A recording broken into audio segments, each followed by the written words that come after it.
9 times out of 10, a home buyer will ask me this trick question when we finish going through their pre-approval. How much can I get approved for?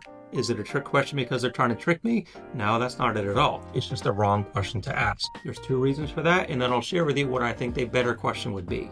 First, when qualifying someone for a loan, one of the key factors is what's called the debt-to-income ratio. This looks at all of your monthly obligations plus the proposed new housing payment as a percentage of your gross monthly income. Different loan programs have different tolerances for what they will accept for max debt ratios. And things like your credit, down payment, total assets, those are some of the factors that can influence how high that debt ratio can go. When we're looking at proposed new housing payments, there's quite a bit that goes into that. First, we have the loan itself. So not only how much are you borrowing, but what's the interest rate and how long is the loan term. Those all factor into what your loan payment will be. Next, when you buy a property, there's going to be property tax obligations. Also, you'd be required to carry a homeowner's insurance policy, so we need to know how much that is as well. And what if the property is in a flood zone? Well, now we need to figure out how much flood insurance would be. Your loan program might require you to pay mortgage insurance too, so we need to include that as well. And something that gets overlooked a lot, what if the property is part of an HOA with mandatory dues? Yep, we have to count those too. To see what you qualify for in terms of the debt-to-income ratio, we need to know the total housing payment. And to know the total housing payment,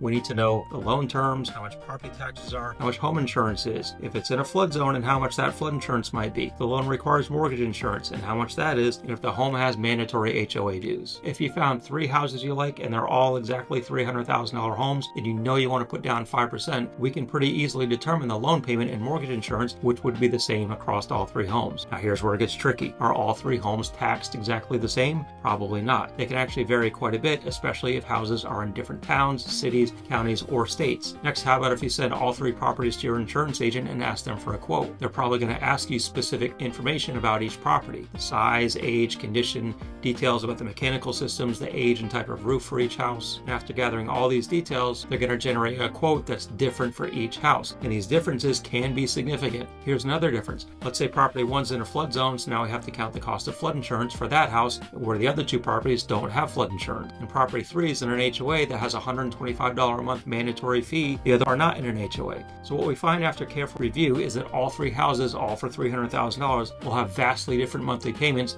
due to these other factors. Now you can start to see why a specific price point doesn't really tell the whole story. In fact, you can have a cheaper house that's more expensive than a more expensive house. Let's say you found a house that's $280, but it's in a flood zone, has high home insurance, has property taxes that are high, a mandatory $300 a month HOA fee. Someone may not be able to qualify for that house because it makes their debt-to-income ratio too high. But a house for $320,000 with cheap taxes, cheaper insurance, no flood zone, and no HOA would end up being more affordable and within their debt-to-income ratio limits. Make sense? The other reason that max qualifying price isn't a great question to ask, let's face it, no one knows your budget as well as you do. You know how much you've been paying currently, you know what kind of monthly expenses you have, where your money is going, and how much you have left over each month. Strictly looking at qualifying numbers, I could very well tell someone you can qualify for a $500,000 house. And then they go out and start looking at $500,000 houses, get under contract, get their loan application sent to them, and then they realize that they are taking on a payment that's way higher than they're comfortable with. But Tim, you told us we can get approved for $500,000.